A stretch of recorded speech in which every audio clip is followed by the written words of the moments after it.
लोगों से कहना चाहता हूं, कम मेक इन इंडिया।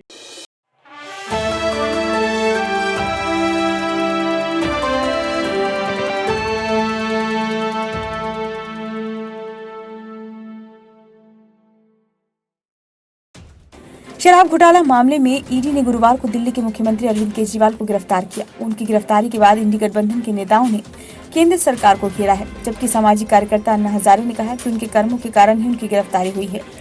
दिल्ली के सीएम अरविंद केजरीवाल की गिरफ्तारी पर प्रतिक्रिया देते हुए अन्ना हजारे ने कहा, मैं बहुत दुखी हूँ कि अरविंद केजरीवाल जो कभी मेरे साथ काम करते थे, उन्होंने शराब के खिलाफ अपनी आवाज उठाई थी। अब वे खुद शराब नीतियां बना रहे हैं। उनकी गिरफ्तारी उनके कर्मों के कारण हुई है।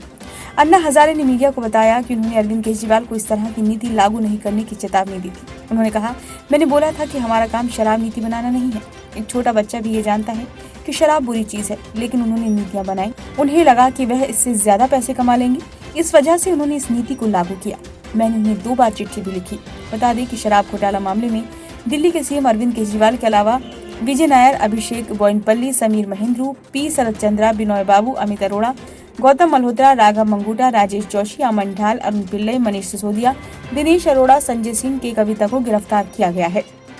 जन लोकपाल बिल आंदोलन के दौरान अन्ना हजारे की कोर टीम में शामिल अरविंद केजरीवाल का नाम जनता के सामने आया था। 2011 में शुरू हुई इस आंदोलन में केजरीवाल एक प्रमुख चेहरा थे, जिन्होंने अन्ना हजारे के साथ मिलकर जन लोकपाल विधेयक को लागू करने की मांग की थी।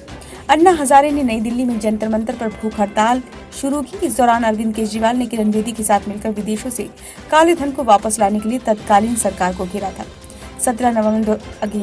17 नवंबर 2021 को दिल्ली सरकार ने राज्य में नई शराब नीति लागू की थी। इसके तहत राजधानी में 32 जोन बनाए गए थे और हर जोन में ज्यादा से ज्यादा 27 दुकानें खुलनी थी। इस तरह से कुल मिलाकर 849 दुकानें खुलनी थी। नई शराब नीति में दिल्ली की सभी शराब की दुकानों को प्राइवेट कर दिया गया। इसके पहले शराब की 60% दुकानें सरकारी और 40% प्राइवेट थी। नई नीति लागू होने के बाद 100% प्राइवेट हो गई।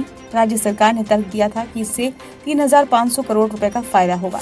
राज्य सरकार ने लाइसेंस की फीस भी कई गुना बढ़ा दी थी। जिस L1 लाइसेंस के लिए पहले ठेकेदारों को 25 लाख देना पड़ता था, नई शराब नीति लागू होने के बाद ठेकेदारों को 5 करोड़ रुपए चुकाने पड़े। इसी तरह अन्य कैटेगरी में भी लाइसेंस की फीस में काफी बढ़ोतरी हुई। नई शराब नीति से जनता और सरकार दोनों को नुकसान होने का आरोप है।